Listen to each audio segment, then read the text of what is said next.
Baik, Assalamualaikum warahmatullahi wabarakatuh. Perkenalkan, nama saya Muhammad Fadal Faridsi dari program studi bisnis digital. Saya akan memaparkan materi dari mata kuliah pendidikan kewarganegaraan. Saya mengambil bab 6 yang judulnya itu Negara Hukum dan Penegakan Hukum. Baik, tanpa berlama-lama, kita langsung masuk ke materinya. Pertama ada pendahuluan. Indonesia secara tegas menyatakan dirinya sebagai negara hukum, sebagaimana tercantum pada pasal 1 ayat 3 Undang-Undang Dasar 1945, yang berarti bahwa segala penyelenggaraan negara harus berdasar pada hukum, bukan kekuasaan semata. Dalam negara hukum, supremasi hukum dijunjung tinggi, hak asasi manusia dilindungi, dan kekuasaan dibatasi agar tidak disalahgunakan. Namun dalam praktiknya, penegakan hukum di Indonesia masih menghadapi tantangan seperti korupsi, intervensi politik, dan ketimpangan hukum. Oleh karena itu, pemahaman tentang konsep negara hukum dan pentingnya penegakan hukum yang adil menjadi hal mendasar bagi terciptanya keadilan dan ketertiban dalam kehidupan berbangsa dan bernegara. Selanjutnya, pengertian negara hukum. Negara hukum adalah suatu negara yang penyelenggaraannya kekuasaannya didasarkan pada hukum.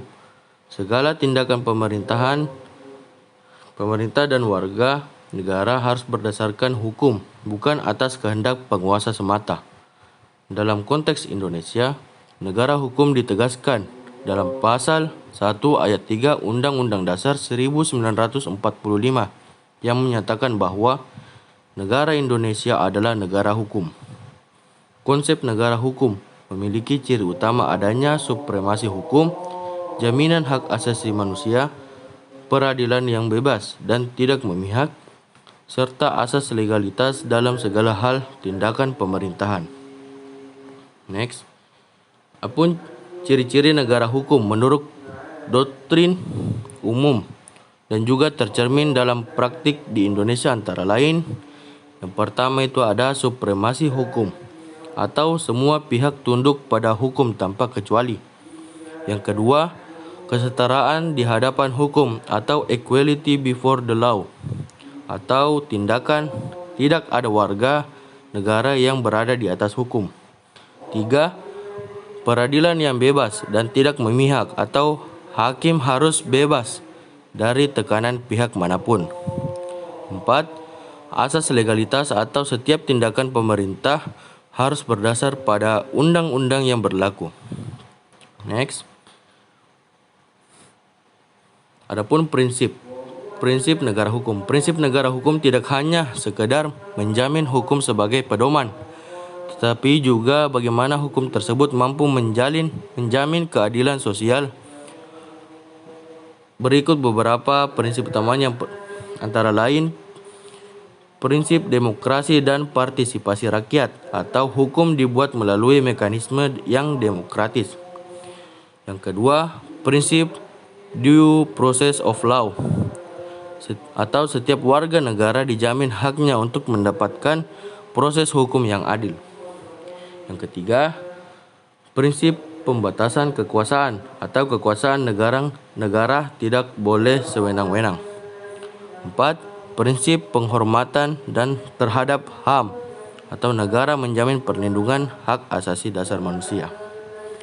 Next, negara hukum Indonesia. Negara hukum Indonesia memiliki kekhasan dibandingkan dengan model negara hukum barat. Indonesia mengembangkan negara hukum berdasarkan nilai-nilai Pancasila yang menempatkan hukum sebagai sarana untuk mencapai keadilan sosial, bukan sekadar legalitas formal. Negara hukum Indonesia juga memperhatikan keseimbangan antara hak dan kewajiban warga negara, serta menyertakan nilai religius, musyawarah, dan gotong royong dalam sistem hukumnya. Next, Penegakan hukum. Penegakan hukum diartikan sebagai proses untuk menjalankan norma-norma hukum yang berlaku agar tidak hanya menjadi aturan tertulis tetapi terlaksana dalam kehidupan masyarakat. Penegakan hukum di Indonesia dilakukan oleh yang antara lain polisi sebagai penyelidik dan penyidik. Kedua, jaksa sebagai penuntut umum. 3, hakim sebagai pemutus perkara. 4, advokat sebagai pembela dalam proses hukum. 5, lembaga seperti KPK, Komnas HAM, dan Ombudsman sebagai pengawas dan pelindung hak warga negara. Next. Adapun penegakan hukum di Indonesia masih menghadapi hambatan, antara lain yang pertama itu korupsi dalam sistem hukum, termasuk dalam institusi penegak hukum itu sendiri. Yang kedua, budaya hukum masyarakat yang masih lemah, misalnya melalui penyelesaian konflik secara kekerasan atau mengabaikan proses hukum. Yang ketiga, kurangnya integritas dan profesionalisme para penegak hukum. Yang keempat, ketimpangan hukum seperti hukum tajam ke bawah dan tumpul ke atas. Next. Adapun upaya untuk mewujudkan negara hukum yang ideal diperlukan upaya seperti yang pertama ada reformasi institusi penegak hukum agar lebih transparan dan profesional. Yang kedua, pendidikan hukum bagi masyarakat agar sadar akan hak dan kewajibannya.